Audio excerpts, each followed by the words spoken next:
Federal High Court in Abuja on Wednesday convicted and sentenced former Minister of Power Saleh Mamman to a total of 75 years imprisonment in absentia over 33.8 billion naira money laundering offences. Hi.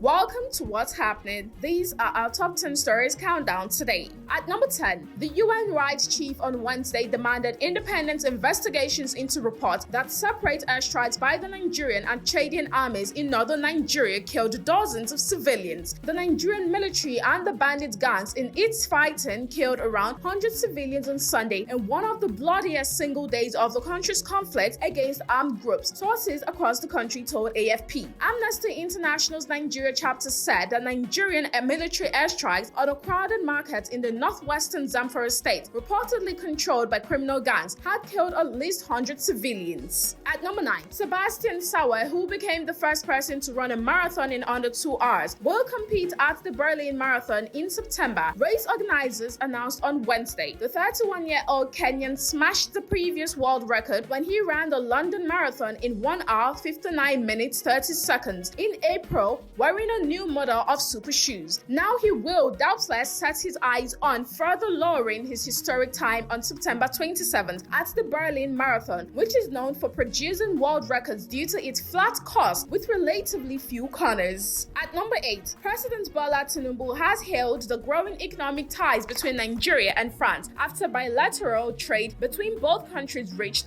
$4.7 billion in 2025. In a statement issued on Tuesday by the Special Advisor to the President on Information and Strategy, Bayo Ananuga, Tinubu also said Nigeria's partnership with France has entered an execution phase, with both countries shifting from diplomatic talks to concrete economic collaboration. The president made the remarks while welcoming the outcomes of the 10th France to Nigeria Business Council meeting held on the sidelines of the African Forward Summit in Nairobi. At number 7, the Lagos State Commissioner for Economic Planning and Budget, Okpe George, has said that the year 2026 budget of shared prosperity, signed into law by Governor Babajide Sanwo-Olu, is strategically structured to strengthen infrastructure sustainability, economic diversification, institutional reforms, and inclusive social development across Lagos State. Speaking during the 2026 ministerial press briefing held at the Bagoda Kaltho Press Center, Alausa Ikeja, on Tuesday, George disclosed that a 4.444 trillion naira budget comprises 2.338 trillion naira capital expenditure and 2.106 trillion naira, representing a 53.47 capital to recurrence ratio designed to accelerate economic growth and improve the quality of life of Lagos residents. At number 6,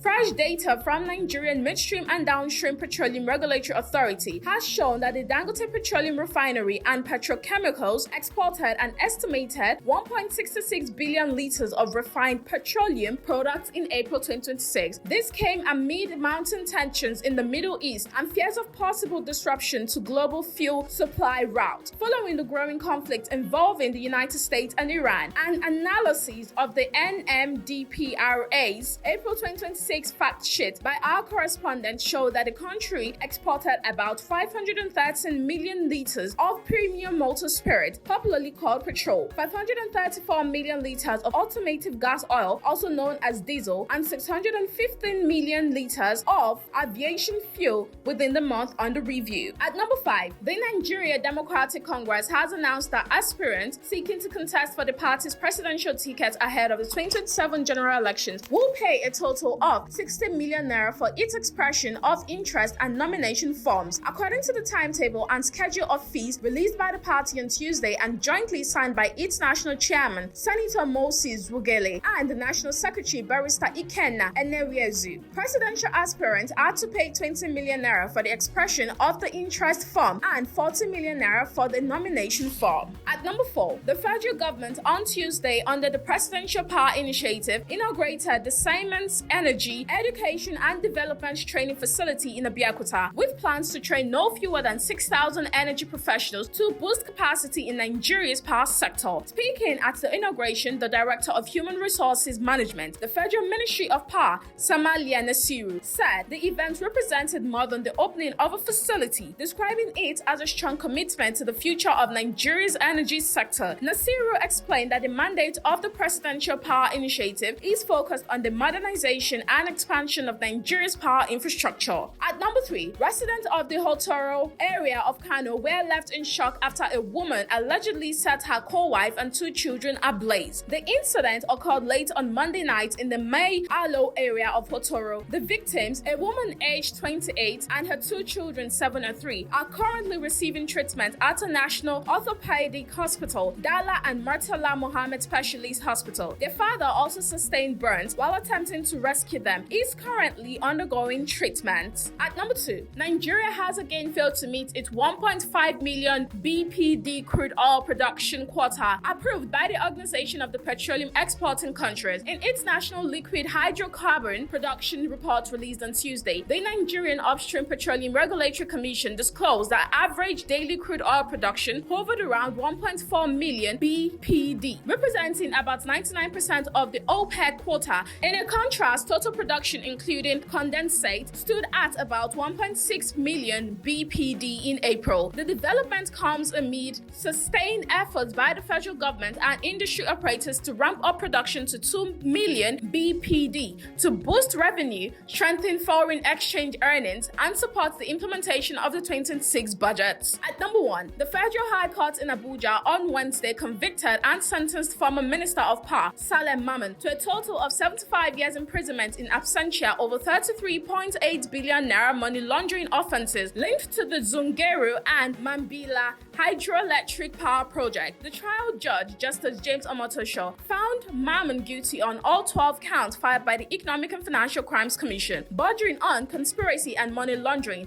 and ordered that the sentences shall run consecutively, bringing the total term to 75 years. Justice Omotosho held that Mamman's absence from court on the day of sentencing and on the previous adjourned date was a deliberate attempt to frustrate the administration of justice. That's all for today. See you next time on What's Happening.